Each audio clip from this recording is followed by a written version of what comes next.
오늘은 멈추고 내 삶을 돌아볼 때라는 제목으로 하나님의 말씀 나누려고 합니다.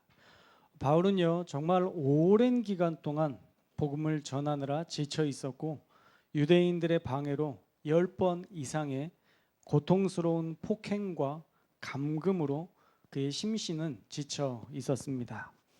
성경에 바울의 감정까지 기록되어 있지는 않지만 만약 제가 그 자리에 있었다면 어땠을까를 생각해 봤을 때 그런 미움을 받으며 산다는 것은 정말 쉽지 않겠다라는 생각이 들었습니다. 그럼에도 사도 바울처럼 그런 평정심을 유지할 수 있었던 이유는 바울이 성령 하나님과 늘 동행하며 살았기 때문입니다. 그가 성령님과 동행하며 살았기 때문에 의무감으로 선교를 했다는 것이 아니라 자발적으로 지난날의 과오를 회개하는 마음으로 그 선교의 의무를 다했기 때문에 10,000km가 넘는 거리를 복음을 전하며 한 걸음 한 걸음 전진해 나아갈 수 있었던 것입니다. 또한 사도 바울은 교회의 지원을 받지 않고 자기가 텐트를 만드는 직업을 가지고 돈을 벌어가며 선교를 하는 정말 고단하고 힘든 여정을 보내며 3차 전도 여행까지의 여정을 보냈습니다. 정말 대단한 사람이죠. 그러다가 지금 이렇게 갇혀 지내니까 얼마나 답답했을까요? 복음을 전해야 되는데 내가 지금 여기 있을 때가 아닌데 라는 생각이 들 수도 있었을 것입니다. 그런데요, 바울은 이곳에서도 그렇게 답답해하지 않습니다. 오히려 또 하나님이 주신 기회라 여기며 여기를 전도의 자리로, 또 로마 선교를 준비하는 자리로 이 자리를 선용하고 있습니다. 오늘 말씀에 보면요, 총독 벨릭스의 아내 드루실라에게 복음을 전하는 장면이 나오죠. 우리 24절의 말씀을 함께 읽겠습니다. 24절 말씀 시작.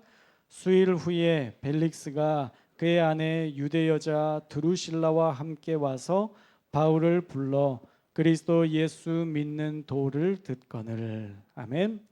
자, 드루실라는요, 유대 여자였다라고 오늘 성경 말씀에 기록되어 있습니다. 그러나 그냥 평범한 유대 여자는 아니었어요. 드루실라는 유다를 통치했던 아그리빠 1세 왕의 셋째 딸이었습니다. 그리고 25장 13절에 또 버니게라는 여인이 나오는데 이 버니게라는 여인은 이 버니게라는 여인의 동생이 바로 드루실라였어요. 그러니까 둘 다 신분으로 따지면 뭐예요? 왕의 딸이니까 공주였던 것이죠. 그런데 이 여인의 삶도 참 파란만장했습니다. 그리스도에 속한 콤마게네 왕국의 왕자 에피파네스와 약혼했지만 에피파네스가 할례를 거부하고 유대교를 받아들이지 않았다는 이유로 이 드루실라가 파혼을 하게 됩니다. 이런 걸 보면 그의 믿음이나 신념이 대단하다라고 볼 수 있겠죠. 그리고 15세 되던 해에 할례를 받아들이겠다고 이야기하는 에메사의 왕 아지주스와 결혼을 합니다. 그런데 결혼하기 전에 남자의 약속을 믿어야 될까요? 못 믿을까요? 같은 말이죠, 사실. 믿을 게 못 됩니다. 하늘의 별을 따다 준다고 늘 그렇게 얘기했지만 지금 평생에 그 어떤 사람도 하늘의 별을 받아본 여자는 없습니다. 결혼 전에 남자의 말은 믿지도 말고 믿어서도 안 되는 거죠.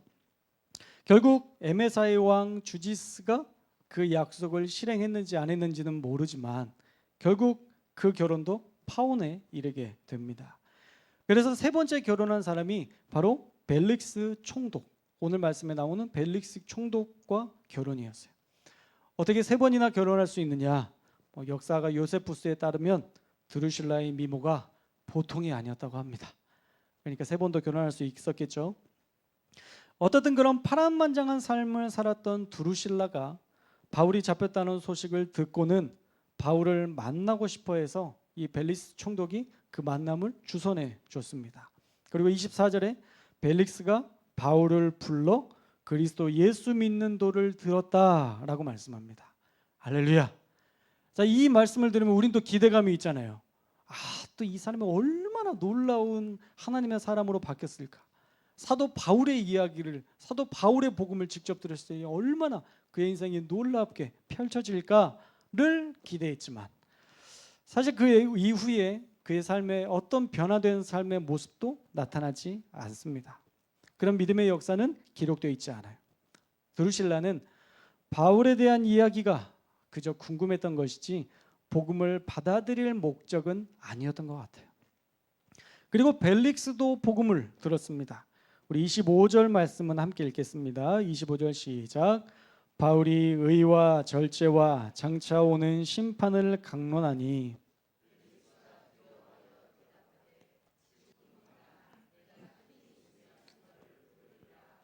아멘. 자, 바울이 벨릭스에게 복음을 강론해 주었는데요.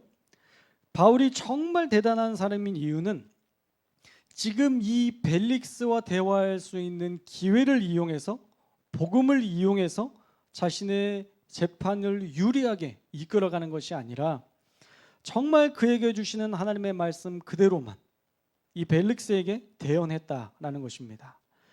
여러분을 재판하고 판결할 수 있는 권한이 있는 벨릭스에게 만약 여러분들이 이야기할 수 있는 기회가 있다면, 그리고 여러분들이 복음을 전할 기회가 있다면 여러분 어떤 내용을 복음으로 제시하겠어요? 전 아마 이랬을 것 같아요. 하나님은 당신을 너무 사랑하십니다. 그리고 하나님은 당신을 위한 놀라운 계획을 가지고 계십니다. 좋은 이야기만, 달콤한 이야기만 이야기를 했을 것 같아요. 그리고 마지막에는 내 재판도 잘 봐주십사 청탁할 수도 있는데 바울은 절대 그렇게 복음을 사용하지 않습니다. 이 벨릭스에게는요, 의와 절제와 장차 오는 심판에 관해서 이야기했다라고 얘기합니다. 의와 절제와 장차 오는 심판. 여러분, 벨릭스는 로마 사람이에요. 또한 그의 인생 역시도 기록에 따르면 잔인하고 탐욕스럽기로 유명한 사람이었습니다. 그러니까 불의함의 끝판왕이었다라고 생각하시면 돼요. 그리고 사실 로마라는 문화 자체가 탐욕스럽고 불의하고 죄 짓는 것을 당연한 것으로 여기는 쾌락적인 문화권 안에 있는 사람들이잖아요. 그러니까 주변의 사람들도 뇌물이나 쾌락적인 문화에 당연히 물들어 있는 사람들이었을 것입니다. 그러니 그에게는 지금 가장 중요한 것은 하나님이 사랑하시고 하나님이 당신을 위한 계획이 있다는 그 말씀이 먼저가 되어서는 안 되고, 그의 삶에 더 필요한 것은 무엇이었냐면 회개였다는 것이죠. 그의 인생에 정말 필요한 것은 회개였습니다. 그래서 악한 삶을 회개할 수 있는 기회를 그에게 전해주기 위해서 의와 절제와 장차 올 심판에 관한 말씀을 전해주었던 것이죠. 여러분, 복음은요 절대 회개 없이 이루어지지 않습니다. 죄가 가득하고 불의가 충만한데 예수님께서 그냥 그 죄를 없는 것으로 없애주시는 분이 아니에요. 여러분, 그런 절차는 없습니다. 자신을 돌아보며 회개하고 돌이킬 때만, 그때에만 하나님의 은혜가 임하게 되는 거예요. 벨릭스에게 있어서 의가 무엇인지, 절제하는 삶이 무엇인지, 장차 오는 심판이 얼마나 무서운지를 알고 회개할 때 그의 인생에 예수님의 은혜가 찾아올 수 있기 때문에 바울은 은혜의 복음, 사랑과 소망의 복음이 아니라 의의 심판에 대한 복음을 그에게 나누었던 것입니다. 그런데 벨릭스도 이 말씀을 듣고 두려워했다라고 오늘 말씀에 보면 이야기합니다. 벨릭스도 그 말씀을 듣고 두려워했어요. 그래서 지금은 가고 틈이 있으면 또 부르겠다라는 말로 더 이상 그 이야기를 듣고 싶어 하지 않습니다. 한켠에 두려움이 밀려오기도 하지만 그것에 대해서 수용하지 않고 거부해버렸던 것이죠. 그리고 그의 인간적인 마음의 생각들이 26절에 보면 나오는데요, 바울에게서 얼마라도 돈을 뜯어낼 수 있지 않을까 하는 마음에 바울을 계속 불러서 이야기했다. 더 자주 불러 같이 이야기했다라고 이야기합니다.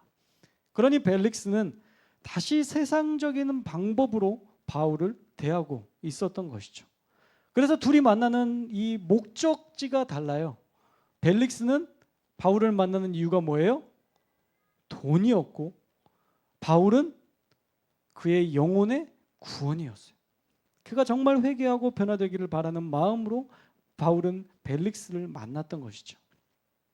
그러나 그의 문화권이, 그가 살아왔던 삶의 여정들이 너무 죄악과 결탁되어 있었기 때문에 그는 결국 복음을 받아들이지 못했고 하나님의 은혜의 여정에 동참할 수 없었습니다. 그리고 초대교회 역사에 오늘 말씀에 나왔던 벨릭스와 드루실라의 이야기들은 더 이상 나오지 않습니다. 그렇게 벨릭스와 드루실라는요, 끝내 복음을 온전히 받아들이지 않았고 그저 호기심에서 끝났습니다. 그리고 바울은 2년의 시간이 그저 그렇게 흘러가고 말았어요. 그 뒤에 벨릭스의 뒤를 이은 총독 베스도가 이 재판에 대해서 인계받았고요. 베스도 역시도 유대인의 마음을 얻으려고 바울을 구류했다. 유대인의 마음을 얻기 위해서 이제 부임했으니까 유대인들의 그 마음에 합한 자가 되기 위해서, 그들의 마음에 드는 사람이 되기 위해서 이 바울을 구류했다, 감금했다라고 이야기합니다. 자, 우리 27절의 말씀도 읽겠습니다. 27절 시작. 이때가 지난 후 보르기오 베스도가 벨릭스의 소임을 이어받으니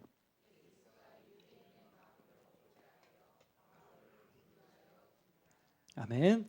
자, 그렇게 바울은 2년의 기간 동안 이 감금된 상태에서도 복음을 전하기 위해서 몸부림쳤으며 비록 실패했다 할지라도 그들에게 달콤한 복음이 아니라 하나님의 말씀만 그대로 전했다라는 것을 우리는 말씀을 통해서 알 수 있습니다.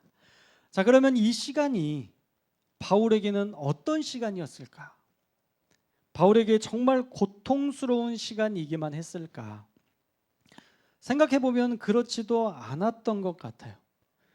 여러분, 사도 바울이요, AD 45년에 시작해서 AD 58년까지 총 13년의 기간 동안 10,000km가 넘는 거리를 다니면서 복음을 전하고 선교를 다니며 먹고 살기 위해서 텐트 짓는 일을 하면서 때로는 모진 문매와 감금을 당하며 살기도 했던 삶이었는데, 바울이 느끼기에는 어쩌면 이 시간이 오히려 쉼의 시간이 되지 않았을까라는 생각이 들었습니다. 오히려 그동안의 삶을 정리해 볼 수 있는 시간이었을 것이고요. 새롭게 무엇을 해야 할지 도전해 볼 수 있는, 머릿속에서 또 많은 생각을 해볼 수 있는 귀한 시간이 되기도 했을 것입니다. 바울에게는 아직 분명한 목적지가 남아 있었거든요. 로마로 가서 거기에서도 복음을 전해야 하리라 라고 예수님께서 말씀하셨던 그 마지막 사명을 그는 잊지 않고 이 2년의 시간을 허투루 보내지 않았을 것입니다.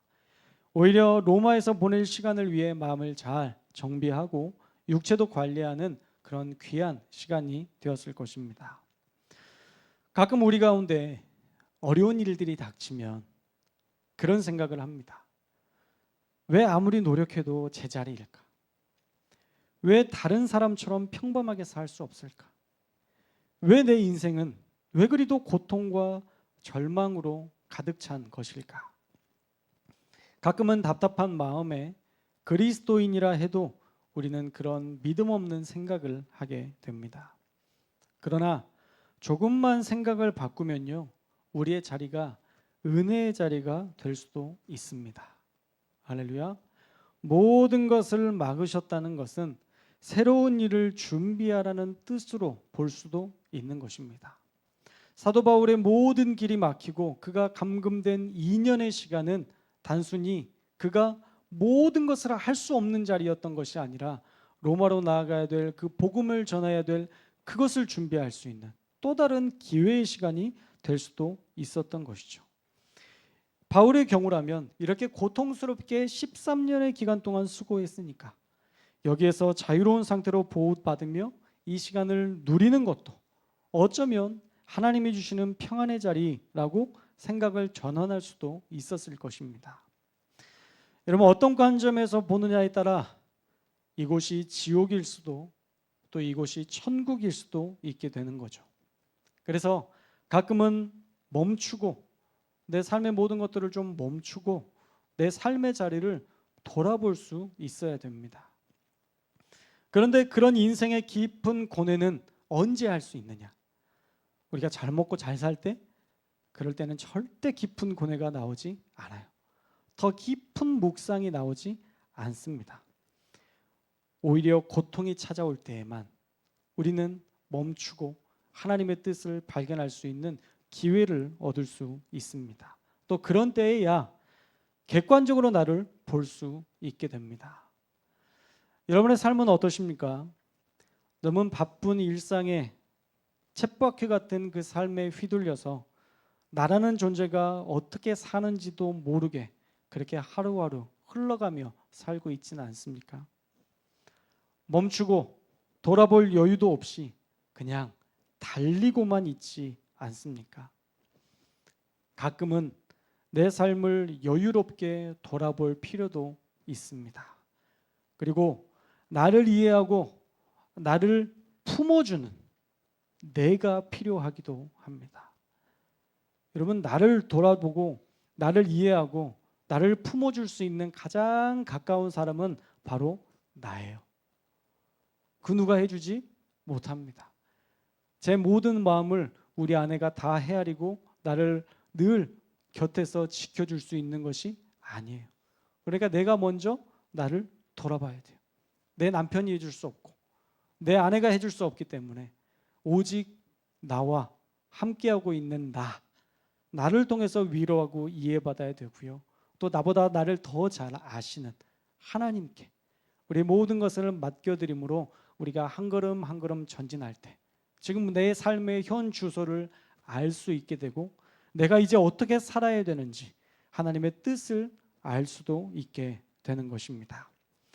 바라기는 바울의 멈춤이 그저 허비하는 시간이 아니었다라는 것을 여러분 꼭 기억하시고 로마를 향해 나아가는 멈춤이었다는 것을 여러분들 기억하시고 여러분들의 삶도 지금의 삶이 마치 멈춰 있는 것처럼 여겨진다면 여러분의 삶이 마치 아무것도 할 수 없는 마치 감금의 상태처럼 내 삶이 그렇게 여겨지신다면 다시 한번 여러분의 모든 것들을 내려놓고 내 삶을 하나님 앞에서 비추어 돌아보고 내가 바르게 가고 있는지 하나님 앞에 묻고 또 하나님께서 말씀 가운데에서 기도 가운데에서 찬양 가운데에서 하나님께서 나에게 감동을 주신다면 그 감동대로 순종하여 바울처럼 하나님께 붙들린 인생으로 살아가는 저와 여러분들 다 되시기를 주님의 이름으로 축원합니다.